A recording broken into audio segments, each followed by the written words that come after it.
You know, gray is a wonderful color if you use it properly. Come on, we can be inspired by our own architecture. We don't need to look abroad. Right now, maraming designs po. Just think 70s, just think flower, just think whole stuff. All the bad things na naririnig natin, parang naisip ko doon lang talaga yung mga good things na nagawa niya for our country, na hindi lang konti, marami. The reason perhaps why Imelda was really loved was because for one brief shining moment, the old order of the Philippines, where the distant Philippine rich were finally put into their place, and the powers that be came down to their level in beautiful clothes and was willing to sing them a song. The respect that we had in the eyes of the world was really a silver lining in what we all otherwise perceive as being the darkest point in our history. Ladies and gentlemen, now we end today's tour. Thank you. Thank you, bravo. I love it.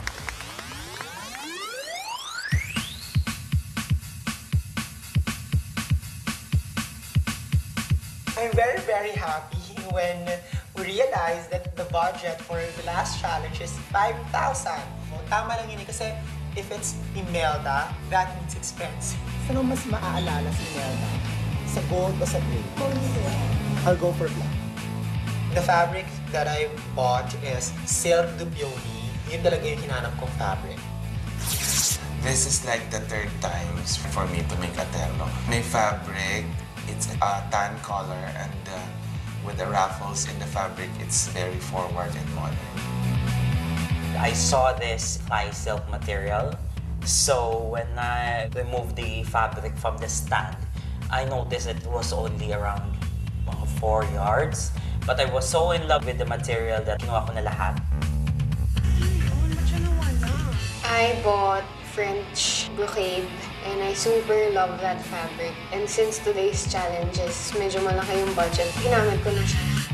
Si VJ, black din yung color niya. So, feeling niya ginaya ko siya. Kasi nung nagsasabihan kami ng colors, I said yellow, but that was a joke. Of course, I won't use yellow as a color for this challenge. Hello, am I stupid? Ba't kita gagayahin? Duh.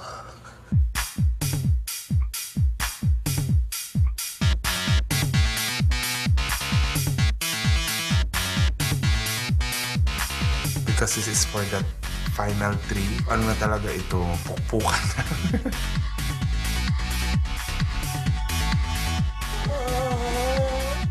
This is the first time that I'm going to do a terno talaga.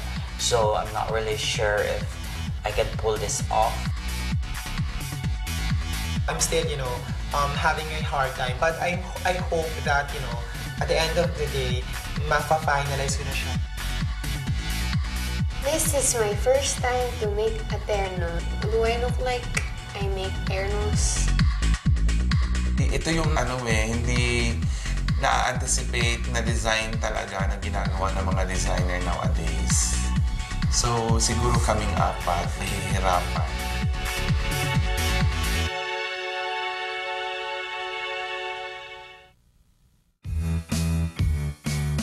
Wow, pink panties.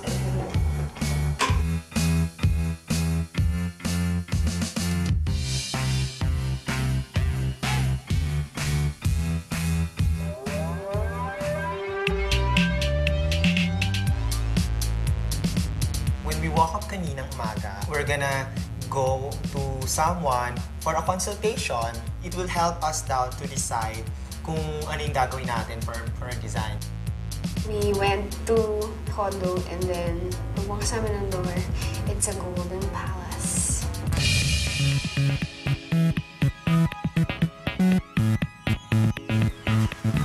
Okay, you will be meeting an icon who would be further inspiring you in your modernizing the terno. Okay, let's welcome in.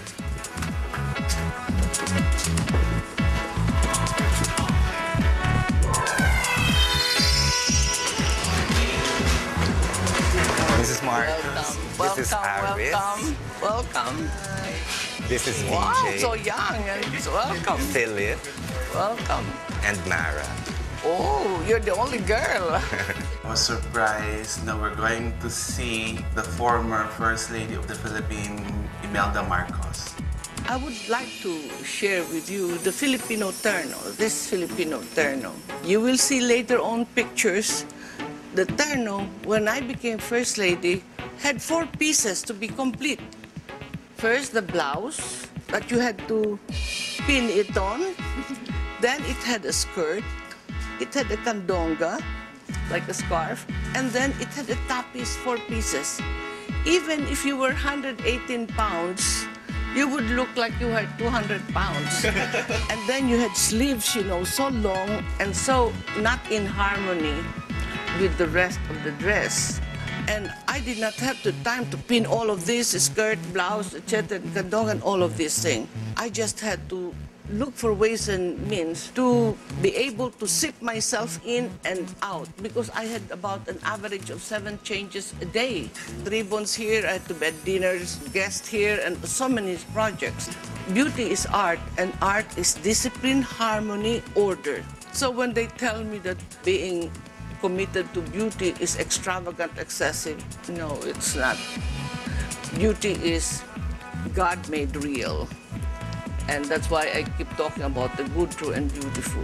So the terno I had to change, really, to be efficient and at the same time beautiful, and then at the same time world-class. We sat with her, Miss Sala, and then we were also given a chance to present our design for the challenge. I was inspired then about how Japanese think of making clothes.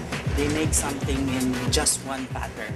This time I'm planning to make it in just one piece of fabric and then try to make it beautiful. Still feminine, but modern.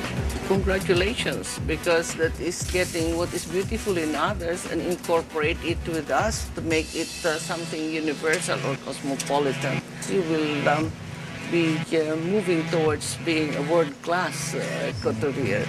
Congratulations. Thank you so much. I thought of designing something that our generation, the new generation needs. I noticed that if you're wearing a terno sleeves, once you move, sometimes the sleeves goes parang na-deform. I want to make a hole out of the sleeves so that if you can move, the fabric, the sleeves remain stiff. You are trying to make something that can be used by the young, and they are the majority, yes. And then also at the same time making people able to wear the terno and move naturally. And that's very important. To be natural is to be almost perfect. Thank you. Yung generation now, hindi na nila ganun ka na-appreciate yung terno. So what I wanna do is like, the design of the sleeves, I try to apply parang geometric in here, and it's gonna be high-waisted.